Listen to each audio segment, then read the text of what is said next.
नमस्कार। आज हम हर्षोदय टाइम्स के दफ्तर में आए हुए हैं और हमारे साथ हैं डॉक्टर सुरेश चंद्र पांडे जी। डॉक्टर सुरेश चंद्र पांडे जी पूर्वांचल के लोगों के लिए किसी पहचान के मोहताज नहीं हैं। आप विश्व शांति निकेतन महाविद्यालय रुद्रपुर भलुही में जो है महाराजगंज ज़िले में है, आप उसके मैनेजिंग डायरेक्टर हैं। शिक्षा इन्होंने हिंदी से एमए करने के बाद हिंदी से इन्होंने पीएचडी किया है। भारतीय अपना समाज पार्टी के प्रदेश अध्यक्ष हैं और समाज सेवी हैं, राजनीतिक विश्लेषक हैं। इसके साथ साथ पूर्व प्रत्याशी रह चुके हैं पनीरा विधानसभा महाराजगंज से। डॉक्टर सुरेश चंद्र पांडे जी विद्यार्थी पीजी कॉलेज जगदीशपुर बरडीहा में पूर्व प्राचार्य भी रह चुके हैं और काफ़ी अनुभव और काफ़ी प्रशासनिक क्षमता से परिपूर्ण, काफ़ी मानवीय संवेदनाओं से परिपूर्ण, काफ़ी ज्ञान, काफ़ी शील से परिपूर्ण पांडे जी हैं। हम आपका स्वागत करते हैं और दर्शकों के तरफ से कुछ सवाल आपसे पूछना चाहते हैं, जिसमें हिंदी से संबंधित कुछ सवाल होंगे, कुछ सवाल मानवीयता पे होंगे, कुछ सवाल साहित्य पे होंगे और ढेर सारे सवाल राजनीति पर होंगे। हालांकि राजनीति पे बात करने के लिए मैं बचता रहता हूं, मैं नहीं चाहता हूं कि मैं राजनीति और राजनीतिक मुद्दों पे बात करूं, लेकिन चूंकि अब आप आ गए हैं और राजनीति हम सबके रग रग में बसा हुआ है, हमारी नसों में राजनीति का खून दौड़ता है, इसलिए राजनीति से हम लोग अछूते नहीं रह सकते हैं। तो पांडे जी, सबसे पहले मैं यह जानना चाहूँगा कि आपने जो पीएचडी किया है वह किस टॉपिक पे किया है? आदरणीय डॉक्टर मणि जी, आपको और आपके इस सर्वोदय चैनल के माध्यम से आपके समस्त दर्शकों को नूतन वर्ष का अभिनंदन, स्वागत और सादर प्रणाम। मैं 2002 में मैंने पीएचडी करी हिंदी विषय से और शुरू से ही कहीं न कहीं से निराला मन मस्तिष्क में प्रगतिवादी, प्रयोगवादी और छायावादी तीनों वैशिष्ट्य को लिए हुए, समेटे हुए अगर कोई कवि रहा, छायावाद में रह करके उन्होंने प्रगतिवाद की बात किया, प्रगतिवाद में रह करके उन्होंने प्रयोगवाद की बात किया और चेतन धर्मिता, साहित्य की जो चेतन धर्मिता हो सकती है, तो उससे कहीं न कहीं से मैं अनुप्राणित रहा। श्रद्धेय प्रोफेसर परमानंद श्रीवास्तव जी, आदरणीय श्रद्धेय प्रोफेसर केसी लाल जी ने हमें कहीं न कहीं से मार्गदर्शन दिया और एमए फाइनल ईयर में मेरा शॉर्ट थीसिस का जो टॉपिक था, आदरणीय केसी लाल जी के मार्गदर्शन में, वो था निराला के कथा पात्रों। तो उससे अनुप्राणित रहा और जब पीएचडी करना हुआ और हमसे टॉपिक पूछा गया, तो उस पर मैंने निराला को ही चयनित किया। निराला मेरे स्पेशल पोएट भी रहे और तो मैंने उस पर चयन किया और मैंने सहमति दिया। और चूँकि मैं MA first year final year में मैं कथा निराला का उस पर अपना कार्य कर चुका था, तो मैंने निराला की काव्य साहित्य को उठाया और निराला के काव्य में अप्रस्तुत विधान पर मेरा पीएचडी रहा। और आदरणीय गुरुदेव प्रोफेसर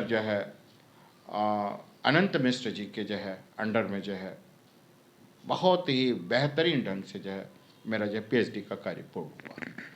चलिए, बहुत बहुत धन्यवाद आपको कि आपने इस प्रश्न को बहुत बेहतरीन ढंग से बताया कि निराला की 2-3 कविताएं हम भी जानते हैं, जिसमें एक है वह तोड़ती पत्थर, शायद निराला की ही कविता है, इलाहाबाद के पथ पर वह तोड़ती पत्थर।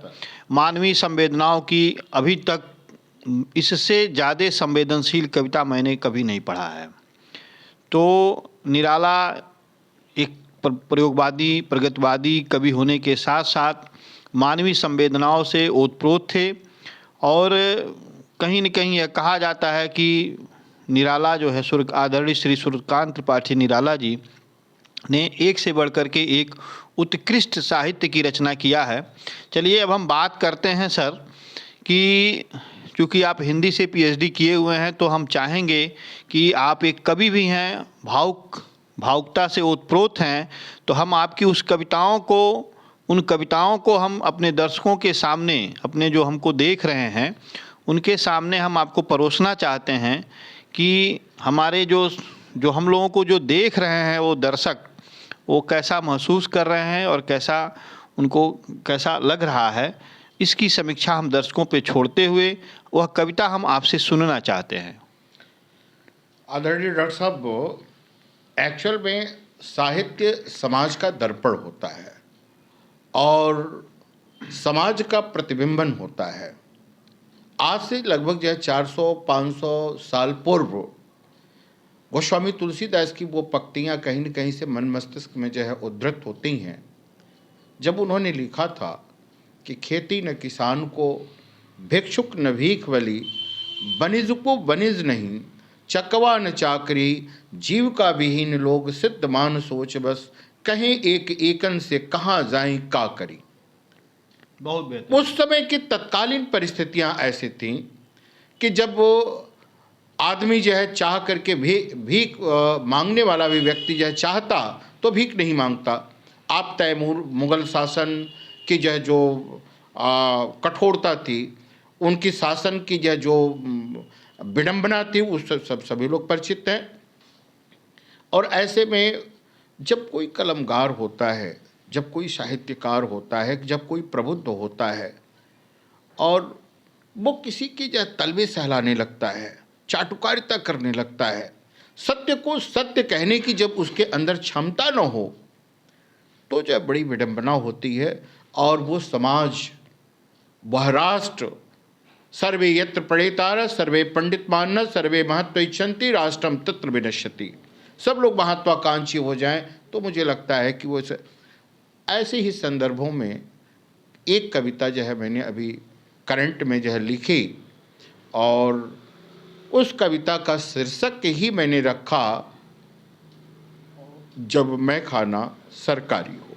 बहुत अच्छी कविता है। अभी मैं जब आया तो उस कविता को मैंने सुना है, और दर्शकों के लिए मैं चाहता हूं कि आप उस कविता को सुनाइए, जब मैं खाना सरकारी हो। बहुत अच्छी कविता है। ये डॉक्टर साहब विडंबना है कि एक वैधानिक चेतावनी जो है रखी जाती है, लिख दी जाती है कि शराब पीना स्वास्थ्य के लिए हानिकारक है, तंबाकू स्वास्थ्य के लिए जो हानिकारक है। लेकिन ये विडंबना है, विचित्रता है कि सबसे अधिक राजस्व अगर इकट्ठा भी करना होता है तो उसी वैधानिक चेतावनी के जो है माध्यम से ही जो है 100 शराब खाने जो है जगह जगह खुलेंगे और एक कैंसर हॉस्पिटल जो है खोल दिया जाएगा।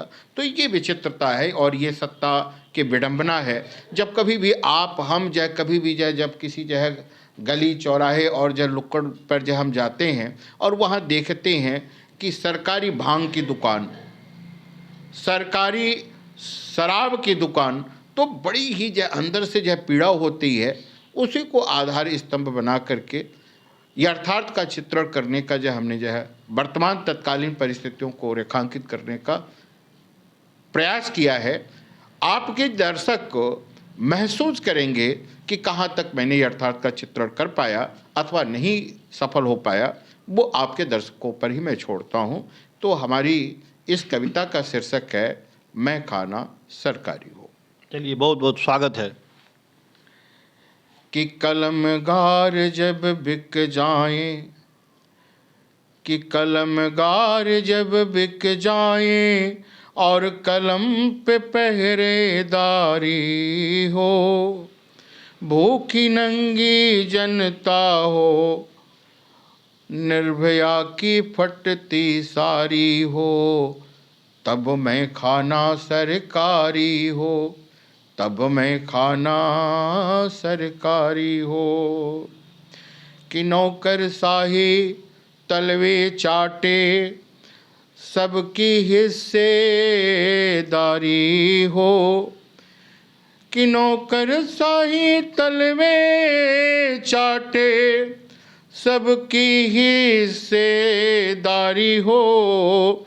गूंगी बहरी जनता रोए, साहब चौकीदारी हो। बहुत बढ़िया, बहुत तब मैं खाना सरकारी हो, तब मैं खाना सरकारी हो। जाति पात की गणना हो जब, जाति पात की गणना हो जब, और धर्म की कारोबारी हो। बुलडोजर हो विकास का मॉडल, खुद सत्ता व्यापारी हो। तब मैं खाना सरकारी हो, तब मैं खाना सरकारी हो। और देखेंगे कि गैया मैया पूजी जाएं, कि गैया मैया पूजी जाए, चुपके से कत्ले गारी हुई हो। राष्ट्रगान जय घोष रहे, सीमा का सिमटना जारी हो। तब मैं खाना सरकारी हो, तब मैं खाना सरकारी हो। कि जले घरौदा अब अलगू का, कि जले घरौदा अब अलगू का, अगली अपनी बारी हो। कि जले घरौदा अब अलगू का, अगली अपनी बारी हो।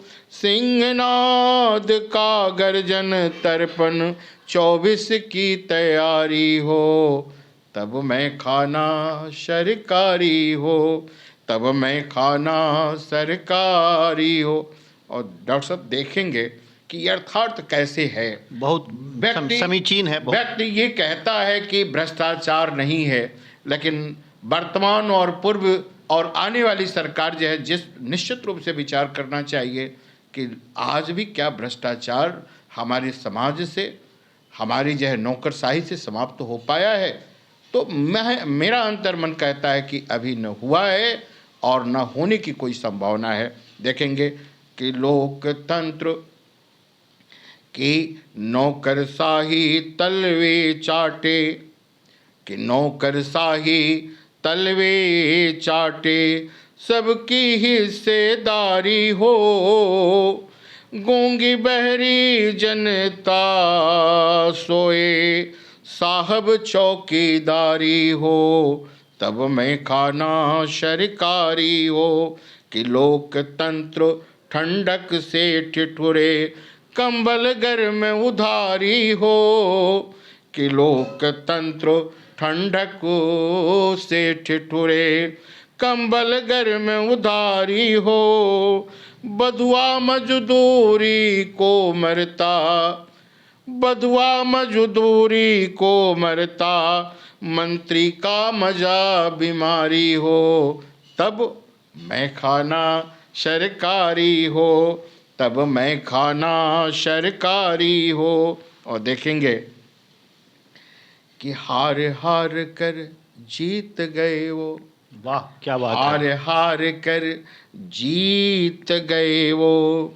कि हार हार कर जीत गए वो, अगली अपनी पारी हो। और छद्म वेश में नर हो करके नर्तन करता नारी हो। तब मैं खाना सरकारी हो, तब मैं खाना सरकारी हो। और देखेंगे, आप समझ भी रहे हैं डॉक्टर साहब, कि समझ गए पर ना बोलेंगे। आज वर्तमान परिप्रेक्ष्य में यही है। हर आदमी डरा हुआ है, सहमा हुआ है और समझ रहा है, हर चीज़ों को समझ रहा है, लेकिन फिर भी वो बोल नहीं सकता। कि समझ गए पर ना बोलेंगे, ऐसी अजब लाचारी हो कि समझ गए पर ना बोलेंगे। ऐसी अजब लाचारी हो घूंट पिलाए कड़वी तीखी लगती मीठी प्यारी हो, लगती मीठी प्यारी हो। नर्तन करता नारी हो, नर्तन करता नारी हो। और 24 की तैयारी हो तब मैं खाना सरकारी हो, तब मैं खाना सरकारी हो। Thank you. बहुत बहुत धन्यवाद। मैं अपने सभी दोस्तों से, जितने भी लोग देख रहे हैं, दर्शकों से यह अपील करूंगा कि डॉक्टर सुरेश चंद्र पांडे जी की यह कविता, जो वर्तमान राजनीतिक, वर्तमान सामाजिक और वर्तमान राजशाही, जिसको हम कह सकते हैं, कि के ऊपर बहुत बड़ा कटाक्ष है, बहुत बड़ा व्यंग है। आप सभी लोग इनकी कविताओं को ध्यान से सुनिए। एक एक शब्द जो है हृदय पे तीर की तरह लग रहे हैं। और इनकी कविताओं को पुनः एक बार मैं निवेदन करता हूं, आपको सलाह देता हूं आप सभी को, कि इनकी कविताओं को एक बार सुनिए और समीक्षा कीजिए।